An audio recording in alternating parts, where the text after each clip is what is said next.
If you're thinking of stopping drinking alcohol, the 12 questions that I'm going to get you to answer in this video today could change the way that you view alcohol forever. So if you've tried to stop drinking in the past and failed, or if you've been finding it difficult, or if you're already sober and you've got some momentum and you want to take it to another level, then you definitely want to watch this video. If you want to skip to the first question, there's timestamps down below. But what we've done is we've created a free worksheet. If you click the link down below, you can download a PDF, and then feel free to print off this PDF and follow along with the video, or just get yourself a pen and paper and just write it out as we go along through the questions.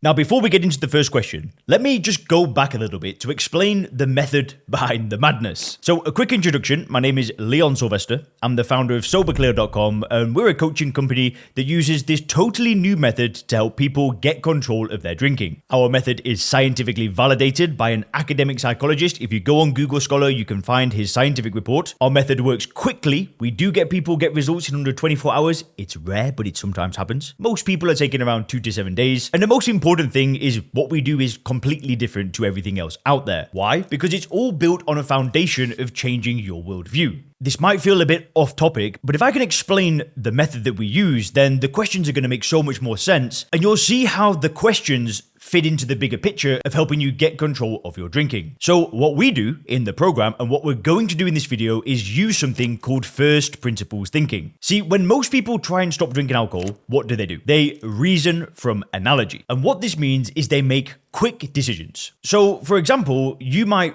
be choosing a new mobile phone, and rather than go and look at every detail of every phone, you just go brand new iPhone, give me the latest model, done. All your friends have got an iPhone, you've had iPhones in the past, and you make a quick decision. You don't need to go and research the camera, the battery life, how it compares to an Android. You just make a quick decision. And this is reasoning from analogy. It's a mental shortcut that we use because we have to make so many decisions every day. If we were to use first principles thinking for every decision in our life, we'd crumble. A lot of people, when it comes to investing, they reason from analogy. They just buy the S&P 500. That's it. But reasoning from analogy is normal. We do it. Everybody does it. But when it comes to solving problems, a lot of the times it doesn't work. See, when you use first principles thinking, what you have to do is break the problem down into its component parts. So literally think about the S&P 500. You've got the 500 biggest companies in America, and if you were to do first principles thinking, that would mean going and studying every single company in that portfolio and understanding every component part of the problem. And if you did that, you'd understand the S&P 500 way deeper than everybody else. The thing is what's the point? Somebody else has already done the work for you. You just invest in the index. However,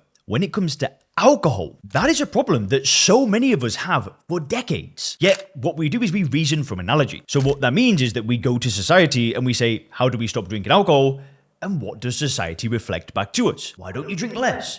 You just need to fight the urge. I stopped with willpower. Maybe you're an alcoholic. Come to an AA meeting. Let me show you what that's all about. Not for you, you need a rehab. These are the kind of things that get thrown at us. And that's fine, right? For some people, they take that approach and they don't drink. But if that method's failed you, then maybe you need to go to that new level. You need to go to that new level of understanding where you can develop a new paradigm. And listen, it's hard work. It takes a lot of time. It takes a lot of time to study. It takes a lot of time to really get your head in the game and understand things. But the hardest thing is you need to see what the blocks are in your head. Because once you know the blocks, once you know the issues that you're actually facing, not the ones that society are telling you that you're facing, the ones that you're actually facing, then you can address them. And that is the purpose of this video and the worksheet that we're about to complete. We are going to use first principles thinking. We're going to start breaking the problem down into its component parts, so then you can identify the blocks, then you can go out on your own, go and study them, put them back together, and create that new paradigm. And once you do that, stopping drinking becomes the easiest thing that you'll ever do in your life. It'll be as easy as brushing your teeth. It's a simple, logical decision that you just make once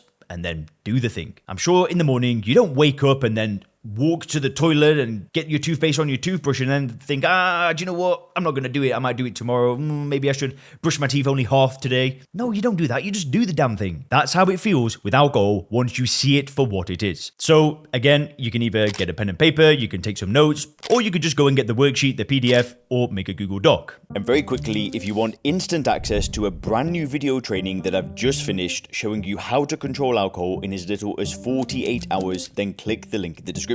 This new method is not about using willpower therapy or AA meetings, it's totally different. I do not publish this video anywhere else online and it's already changing thousands of lives, so click the link below for instant access. Once you're on the next page, enter your name and email address and your free training will begin. It takes just 7 minutes to watch, but it'll feel like somebody flicks a switch in your brain. And honestly, I'm not sure when I'll start charging for this 7-minute video training. That's how good it is. But whilst it's still available, click the link below, enter your name and email address, and watch that video now. The first question to ask yourself, are you ready to change, and why? Why is the most important question you can ask yourself. And nobody else can do this work for you. You need to come up with some reasons why you're doing this. Stopping drinking for the sake of stopping drinking, I mean, what's the point? If you just want to stop drinking and change nothing and watch Netflix all day and everything stays the same, I don't want to be too cynical and too pessimistic, but you might as well drink. Like, what's the point? You want to go and really start to reflect on the role that alcohol has in your life. And the best thing you can do here is just write. Write as quickly as you can. Don't think too much. Just start blasting the page. Don't procrastinate and stare at the blank page. Just put the pen down or start typing. Whatever comes to your head, just start writing. If you're not ready to change, continue with the rest of the questions. If you feel on the fence, it's normal. Maybe you're in a place where you're thinking, I could drink less, I could control it. That's fine, just write it down. But really focus on why you want to change your relationship with alcohol. And the whole purpose of this first question is just to get you thinking, get you moving. Because now we're going to go to another level with the second question.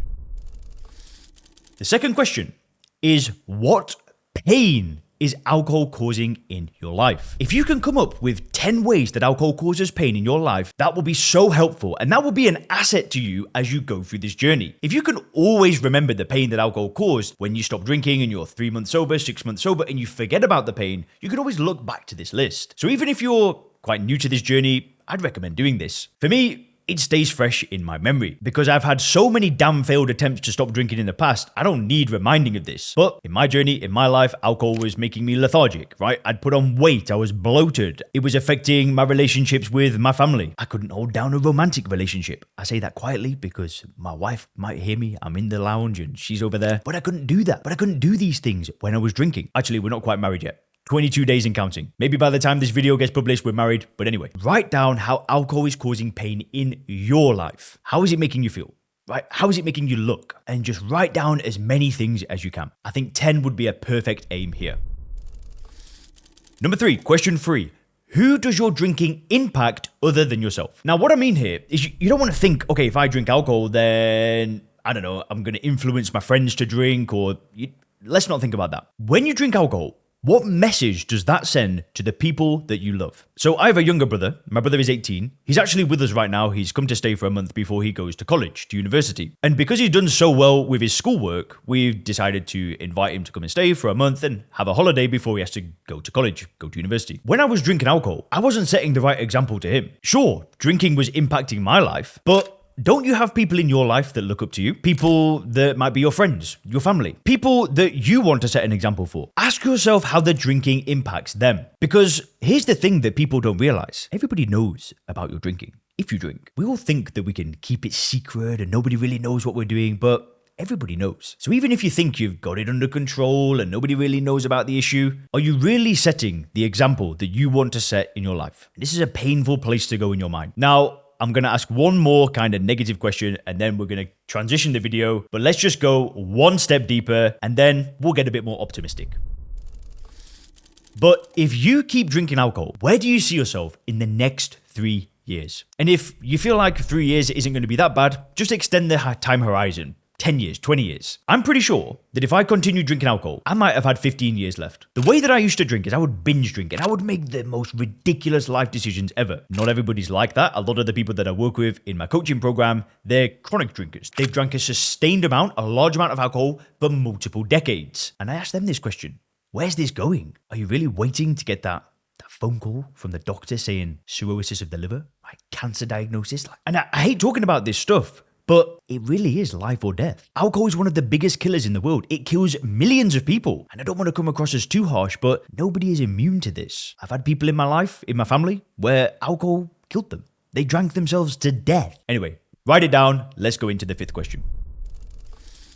ask yourself this. What value do you think alcohol adds to your life? So, for example, if you think that after a hard day of work, you get home and alcohol helps you relax, write it down. If you think alcohol makes you socialize, makes you more funny, write it down. And if you're kind of past this idea of alcohol adding value in your life and you're just kind of at the end of the road and you're like, man, this stuff sucks, write it down. Because something is holding you back. Otherwise, you wouldn't drink. And once you've got this picture of the way that you think alcohol adds value in your life, ask yourself, how can you change these beliefs? How can you reframe them? How can you replace this with a better paradigm and a better worldview? Where could you find new sources of information to combat these ideas and these beliefs that you've got so you can start to see alcohol for what it is? So you can see it as a poison, as ethanol, as this addictive carcinogenic drug, and see it as something that adds nothing to your life. Because reframing these beliefs will change everything. Maybe for you, you're going to find it in stop drinking books. Maybe for some people, they find it in AA with a therapist. I'm not here to bash every other program in the world. All I'm trying to do is share my experience, my paradigm, my worldview, and for some people, they want to learn about that, which is why they either continue watching the YouTube channel, they subscribe, or they work with me. So, number 6, what's the biggest challenge you think that you'll face? Maybe it's in your relationships. Maybe it's cravings. Maybe it's just thinking, screw it. Maybe for you, you're going to do what I did. And the biggest challenge that you'll face, you already know it's not going to be in the first few weeks. You know that you can get a few weeks, but for you, it's once the pain has gone away, then what do you do with that? Most of my relapses didn't happen when I felt bad or I was sad or tired or anything like that. A lot of the times it would be when life had started going in the right direction. When I had more money. I had success in a career, in my business. My relationships were going well. I had friends. And I'd built all this without drinking. And then I had this great idea of having just one drink. See, that idea of having just one drink was my biggest challenge. And I knew that, which is why I had to make a decision to get it out of my life permanently. So just start writing down some of the challenges now, and then start to try and think how you can address those challenges. It sounds savage, but maybe it's your work. Maybe you need a new career, a new job. You need to start positioning yourself in the market a little bit differently. Maybe it's having some really tough, awkward conversations with people. Question 7. Who do you have in your life that can support you? Are there any communities in your area? Do you have friends that you might want to do this with? Maybe a spouse? Personally, I'm biased, but I think that we need independent third-party accountability. I have a personal training qualification. I had a successful personal training business. That doesn't mean that I'm immune myself to not going to a gym. I've spent probably $5,000 to $10,000 on personal trainers over the years, because having that appointment on a calendar makes a big difference. If I say to my soon-to-be wife, my fiance, I say, hey, we're going to start this exercise program. Yeah, sure, we'll encourage each other. It's not like we're going to sabotage each other, but sometimes it's not enough. So can you add any support elements? Could you maybe find some third-party help? Maybe it's a therapist or a counselor. I don't know. But just start writing some ideas down.